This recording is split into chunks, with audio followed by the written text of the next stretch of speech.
A gente está em pleno mês do Setembro Amarelo, né? Um mês voltado para a conscientização sobre a importância de se abordar esse problema, né? Essa questão.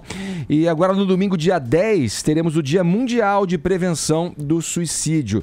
Vamos bater um papo com a psicóloga Karen Scavatini, que é cofundadora do Instituto Vitaleri. Karen, em geral, as pessoas que pensam em se matar manifestam aos outros esse sentimento? É uma coisa que eles, digamos, deixa vazar para quem está próximo de alguma forma? Bom dia. Bom dia a todos. Na grande maioria das vezes existem os sinais. O grande problema é que muitos desses sinais só fazem sentido depois da morte.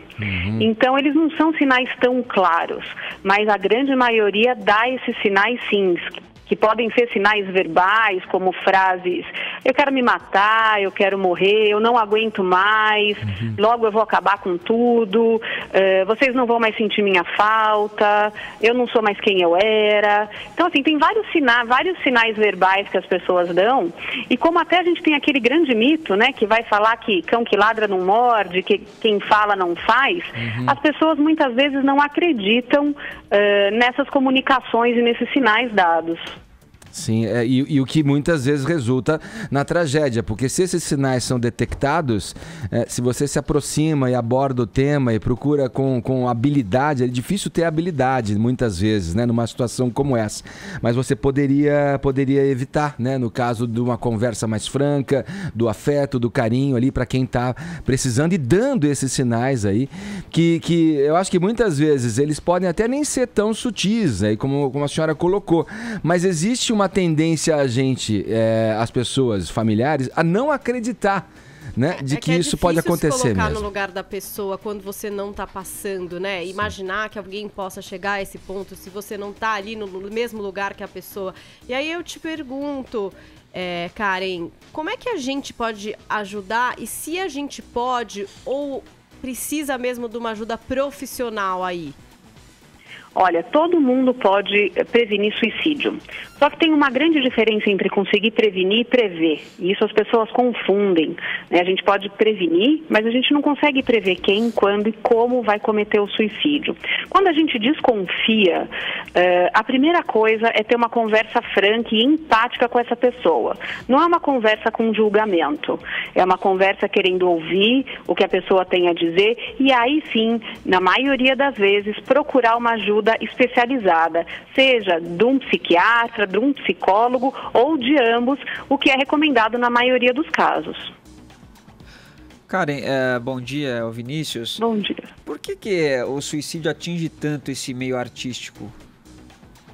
Então, a gente pega grandes fatores de risco que estão no meio artístico, como um uso maior de drogas, de álcool, muitas vezes uma grande exposição,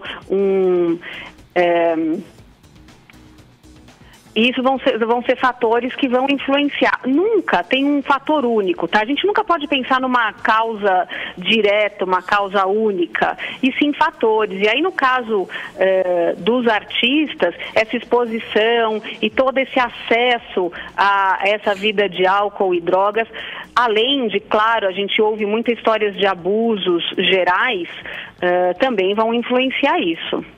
Teve essa série 13 Reasons Why, que tratou do suicídio e aí dividiu especialistas e também o público a respeito de como foi falado a respeito disso, se deve se falar, deve se mostrar. Cena, né? Qual que é a condução correta aí? A gente tem que falar, não tem que falar, mostrar é perigoso, a forma com que foi feita não foi legal?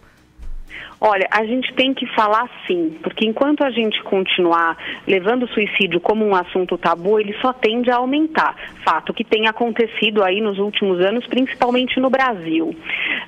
O 13 Reasons Why trouxe para a sociedade a discussão desse tema, principalmente ligado aos adolescentes, porque ninguém acha que vai acontecer isso na sua família, é sempre na família do outro.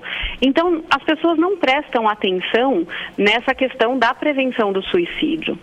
Os jovens, eles têm uma impulsividade muito maior de cometer o ato, e enquanto os familiares e as escolas e a sociedade não adereçam isso, fica muito difícil. O 13 Reasons trouxe essa questão, a discussão, porém, com algumas situações delicadas, como, por exemplo, mostrar o suicídio da Hannah no final, da forma como foi mostrado, não é algo que a gente recomende que seja feito. Inclusive, no final de cada episódio, eles poderiam ter colocado uma parte, por exemplo, mostrando para o jovem que outros caminhos que a Hannah poderia ter que não fossem suicídio.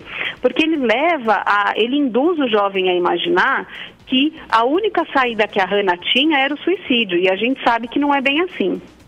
Doutora, eu queria saber o seguinte, os números dos suicídios no Brasil, segundo dados da ONU, é de 32 por dia. Eu queria saber se esse é um número que vem aumentando, principalmente face a esse individualismo que impera nos dias de hoje, essa questão das pessoas não trocarem muito, não dividirem muito suas angústias, né? E da competitividade de mercado também, que causa uma pressão muito forte entre as pessoas, seja na escola ou no mercado de trabalho, se isso também colabora para que esse número aumente.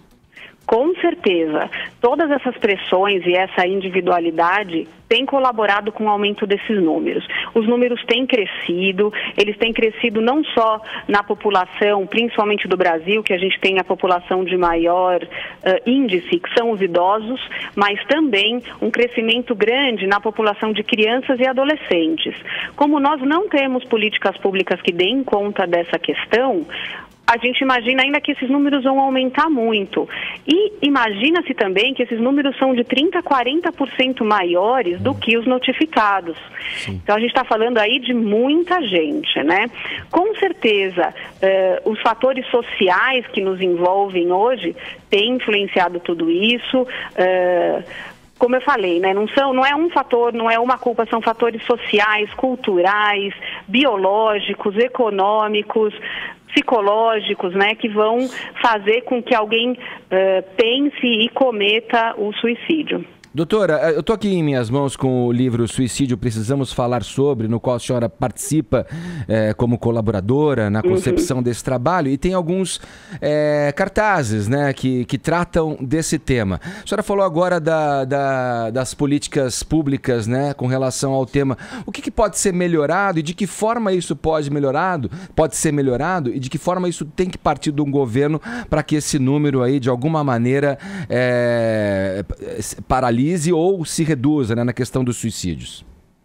O governo ele fez uma estratégia de prevenção do suicídio em 2006 e nada aconteceu desde então. Então isso precisa ser realmente colocado como uma questão de saúde pública em diversas ações, desde o acesso às pessoas à saúde mental, que é muito difícil, ações gerais que aumentem a consciência pública, quer dizer, também não adianta a gente ter uma série de serviços e as pessoas terem receio ou terem preconceito de receberem essa ajuda, locais de tratamento especializado, onde muitas vezes a gente pega, por exemplo, os jovens e você não tem onde encaminhar esse jovem, porque ele não existe aonde ele consiga receber ajuda adequada.